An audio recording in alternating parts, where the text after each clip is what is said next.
ADHD, or attention deficit hyperactivity disorder, is very common among Americans. There are different prescriptions to treat it, and one of the most common is Adderall. But some drivers are finding themselves getting DWIs even though they're taking only the prescribed amount. Fox 9's Karen Scullen with more on one man's story and his fight to keep his reputation intact. Jake Binman says he's worked hard to have his own concrete business, but now he fears his reputation is in jeopardy. I reached out so that anybody else who is also taking this knows that this is something that could possibly happen to him. His story starts when he was pulled over for speeding Labor Day weekend of last year. The state trooper suspected he was impaired, writing on the citation that he wasn't making sense, had slow responses and irregular eye movement along with hand tremors. Binman says he was nervous and has nerve damage causing the tremors.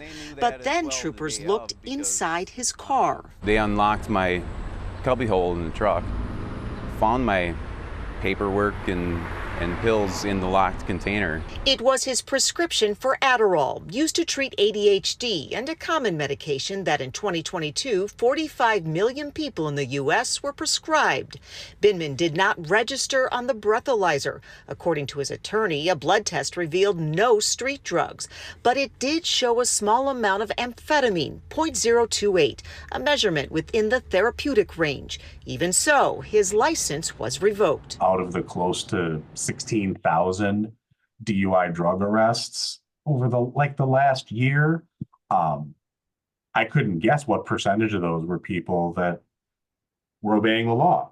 They had a prescription, they were following that prescription in accordance with what their doctor suggested, and yet they ended up in a situation where they could lose their license and be convicted of DWI. Binman is now dealing with growing attorney fees and a lot of stress. I'm an independent contractor, so anybody who looks up my name and sees drugs on there is not going to want to hire me and bring me to their home, because I wouldn't want to do that if I wouldn't take the time to look up what admin per se means. I would just see drugs and go, you're not coming to my house. According to Hennepin Healthcare, taking Adderall as prescribed shouldn't cause impairment. But like with anything, people respond differently to medication. In most cases, it's up to the trooper to decide what's going on. Then the courts. In this situation, it would have been the easiest and most due process compliant thing in the world to give somebody like Mr. Binman the opportunity to show that they have a prescription before the license revocation kicked in. Now, Kohler says cases like Binman's are going up. More people are taking Adderall, and law enforcement is getting tougher on impaired driving. He agrees there's no real easy solution here. Meanwhile, Kohler does believe Binman's DWI case will eventually be dropped, but Binman is suing the state for depriving him of due process. We're live in Eden Prairie. Karen Scullen, Fox 9. All right. Thanks, Karen.